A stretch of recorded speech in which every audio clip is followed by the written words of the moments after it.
Hello, Aquarius, Sun, Moon, Rising, and Venus signs. Kamusta kayo? Sana po ay nasa mabuti kayong kalagayan. Welcome back po sa Star Tarot. Kung bago kayo dito, welcome din kayo. Thank you for your support. I truly appreciate it. God bless you all.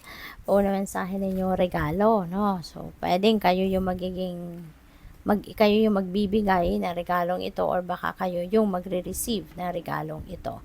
So, pwedeng material na bagay, pwedeng pera, no, ang ibigay ninyo or matanggap ninyo rito. Pwede ring importanteng bagay na may sentimental value, no? Pamana, pwedeng ganun. Or, pwede rin na tangible gift, non-tangible gift ito. Pwedeng may promotion, pwedeng may job opportunity, an opportunity for investment. So, it could be anything, no, na mahalaga. We have overload. Wow, Aquarius. Pagod na ang iba sa inyo dito. Punong-puno na. Ang kamay ninyo. You have too much on your plate. So, kung sa trabaho ito, sub-sub sa trabaho kayo, maybe you've been working overtime, no? You've been working a lot, no? Dito, overload na. Kaya pwedeng pagod na kayo, stressed out na kayo. So, pwedeng ganon. Pahinga din, no? Pahinga din pag may time. Kasi, ang stress, alam mo naman, diba? Magkukos lang yan ng sakit sa katawan, magkukos ng kung ano-ano pang klaseng sakit. So, sana, pag nagkaroon kayo ng pagkakataon, no? Or gumawa kayo ng pagkakataon, bigyan ninyo ng konting oras ang sarili ninyo na makapagpahinga man lang. Okay? Nagagalit, no? So, syempre, kapag ganyan ang sitwasyon, pagod na kayo, may overload sa trabaho, nai-stress kayo, baka ito magagalitin na kayo, kulang na sa pasensya, at yun nga, no, may mga imbalances na nangyayari, kaya ganyan, no, baka kayo ito na galit na or baka mayroon ng ikinakagalit, no, na hindi ninyo makuha kung anong gusto ninyo. Saving, ito yung gagawin ng iba sa inyo, no? Kayo ay magtatabi ng pera, maaaring merong regalong pera paparating at magkakaroon kayo ng pagkakataon para magtabi, no, ng big amount of money or a big chunk of money, pwedeng ganun. Pwede rin na you're really going to save money para sa inyong retirement, para sa future, para sa big purchases, no? Maaaring ganun. Kaya, or maybe, you are going to save money for the rainy days, no? So, pwedeng ganun ang sitwasyon ng iba.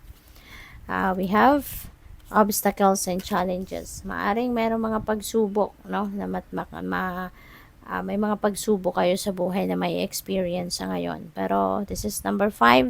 5 resonates with change, kaya huwag kayong mag-alala. Kung meron man mga pagsubok, meron man mga challenging situations, that's going to fade away. Kasi wala namang permanente sa mundo.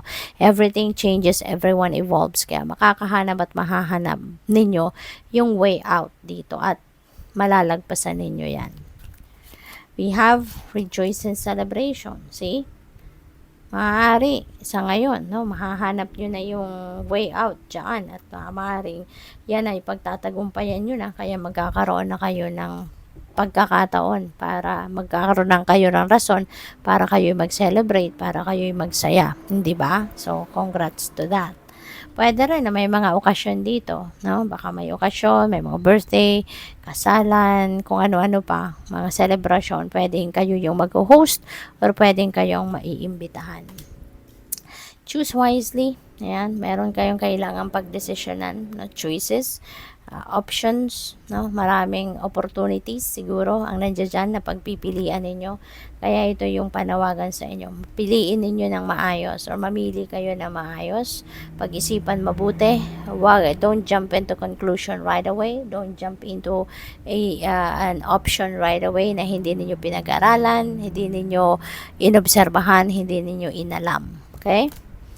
Mental conflict, ayan, so that could be related to this, no? Baka maguguluhan kayo. So, in cases like that, no, pakinggan ninyo yung inyong intuition. Yun ang pinaka-safe gawin dyan. Kung naguguluhan kayo, tune into your intuition. Pakinggan ninyo kung ano ang bulong ng intuition ninyo. Kasi for sure, your intuition will lead you to the right choice.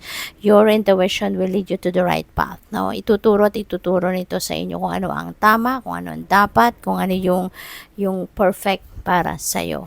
Okay? heart chakra. Ayan, so this is the energy center, no, ng emotions natin, ng puso natin. Ito yung puso natin. So probably ang iba sa inyo rito, baka may physical ailment, no, related to heart. Baka yun. So pwedeng may paggaling na dito. I'm picking up ano to um healing, no? I'm picking up healing. So maybe you're receiving healing energy sa ngayon, at baka kayo ay nagamot na or magagamot na, or baka nasa recovery stage na kayo.